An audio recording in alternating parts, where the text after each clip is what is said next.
existe une loi générale à laquelle je me réfère souvent, il s'agit de la loi de Pareto. C'est une loi commune à l'ensemble des activités humaines, elle est basée sur l'observation qu'il existe sous forme de constante une proportion que l'on retrouve dans chaque étude sous la forme de 80-20, une proportion de 80-20. Alors on observe donc ce phénomène empirique constaté dans certains domaines et environ 80% des effets, on constate qu'ils sont le produit d'uniquement 20% des causes. Or, dans les métiers de l'immobilier, il y a un domaine où cette constante est déterminante pour la compréhension et l'étude de nos performances commerciales, c'est la rentrée de mandat. L'une des applications essentielles de la loi de Pareto, c'est que l'on va constater que c'est 20% de notre activité qui va procurer 80% de nos résultats. Alors, il existe un constat à faire en distinguant bien sûr les zones dans lesquelles nous exerçons notre activité. À Paris, dans le centre des grandes agglomérations, il est difficile de rentrer de bons mandats, voire des mandats tout court. Donc il serait vain alors d'essayer de faire un tri, parce que l'important étant de constituer un stock minimum de mandats à commercialiser. Mais dans 90% du territoire, rentrer un mandat n'est pas véritablement la difficulté majeure de notre activité. Alors je rencontre régulièrement des agences ayant plus d'une centaine de biens à proposer à leur clientèle, voire plus. Il y existe une autre statistique qui vient compléter l'analyse qui est réalisée à partir de la loi de Pareto. En matière de rentrée de mandats simples, la moyenne nationale constatée est qu'il faut rentrer 7 mandats pour faire une vente. D'où une course effrénée des négociateurs et une rentrée frénétique de nouveaux produits.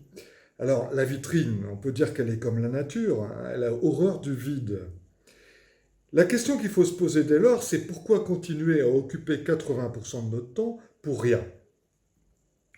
Qu'est-ce que l'on cherche? Est-ce qu'il faut meubler son temps coûte que coûte? Ou bien est-ce que nous nous illusionnons sur la matière dont nous exerçons réellement notre activité? Donc il faudra essayer d'être efficace et créatif.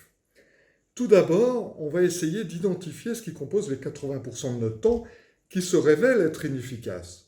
Alors dans le désordre, ça sera peut-être rentrer des produits trop atypiques, rentrer des produits manifestement trop chers, rentrer des mandats sur des produits dont nous ne sommes pas spécialistes, par exemple les fonds de commerce ou les locaux industriels, ou rentrer des mandats à 30 minutes de l'agence ou à 30 km. Et c'est des mandats qui sera très difficile d'exploiter véritablement parce que les temps de transport sont beaucoup trop longs. Alors ça, ce sont des exemples, mais il est possible d'en identifier beaucoup d'autres. Après, la question essentielle sera celle-ci. De combien de temps je dispose dans le mois pour m'occuper réellement de mes clients mandants? Alors on peut faire un simple calcul. Si l'on consacre en moyenne 3 heures par jour pour faire les visites, ça fait en gros 60 heures par mois. Avec un portefeuille moyen de 20 produits, le constat il est vite fait. Nous allons consacrer 3 heures par mois à notre client. Alors, imaginez les agences qui affichent 100 mandats. Lorsqu'ils rentrent le 101e, ils devraient dire à leurs mandants, rassurez-vous, je vais vous consacrer au moins une demi-heure le mois prochain. Eh bien, malheureusement, c'est ce qui se produit dans la plupart des agences immobilières en France. Nous ne nous occupons pas de nos clients. Alors après ça, il ne faut pas s'étonner que de la mauvaise image que nous renvoyons dans la clientèle et nous entendons à longueur de visite, cet agent immobilier, il ne s'est jamais occupé de nous.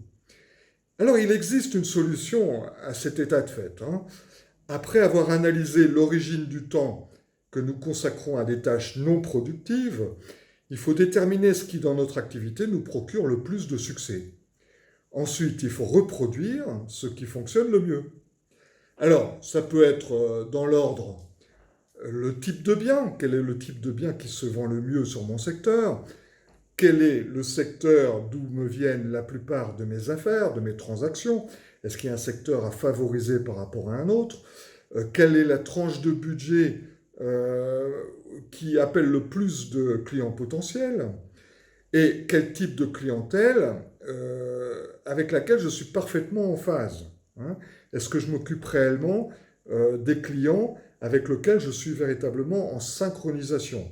C'est-à-dire que je suis adapté à un certain type de clientèle. Ensuite, ça sera une constante consacrer le temps gagné à la prospection directe de tous ces éléments que nous aurons identifiés. Alors, sur le terrain, bien sûr, pour trouver avant les autres les biens qui seront à vendre dans un futur proche. Ensuite, on peut constater qu'il ne faut rentrer qu'une raisonnable quantité de mandats, mais en se concentrant sur les produits à fort potentiel de commercialisation, comme par exemple les pleins-pieds ou les petits appartements, voire la fameuse 3 chambres jardin-garage. Et alors, il faut proposer pour ces produits d'appel, systématiquement, une exclusivité, même temporaire. À partir de là, petit à petit, eh bien, nous allons faire mentir la loi de Pareto et notre vie de négociateur s'en trouvera beaucoup plus passionnante et beaucoup plus confortable.